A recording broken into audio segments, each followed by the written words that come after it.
திருவள்ளூர் மாவட்டம் கும்மிடிப்பூண்டி அருகே சிறுமி பாலியல் வன்கொடுமைக்கு ஆளான சம்பவத்தில் 8 தனிப்படைகள் அமைக்கப்பட்டிருந்தும் 9 நாட்களாகியும் இதுவரை குற்றவாளியை போலீசார் கண்டுபிடிக்கவில்லை.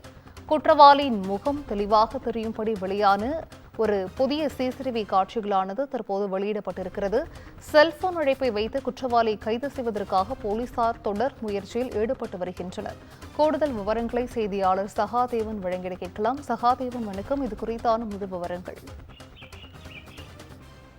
சிந்துஜா, வணக்கம்மா. திருவள்ளூர் மாவட்டம் பொன்னேரி கும்மிடிப்பூண்டி அடுத்த ஆரம்பாக்கம் பகுதியை கடந்த 12ஆம் தேதி பள்ளி முடித்து வீடு திரும்பிய சிறுமி மர்ம நபர்களால் ஒருவர் பாலியல் வன்கொடுமை செய்த சம்பவம் அதிர்ச்சி ஏற்படுத்தியுள்ளது. இந்த சம்பவம் குறித்து கடந்த 9 நாட்களாக காவல்துறை சார்பில் தனிப்படை அமைத்து தீவிர விசாரணை நடைபெற்று வருகிறது.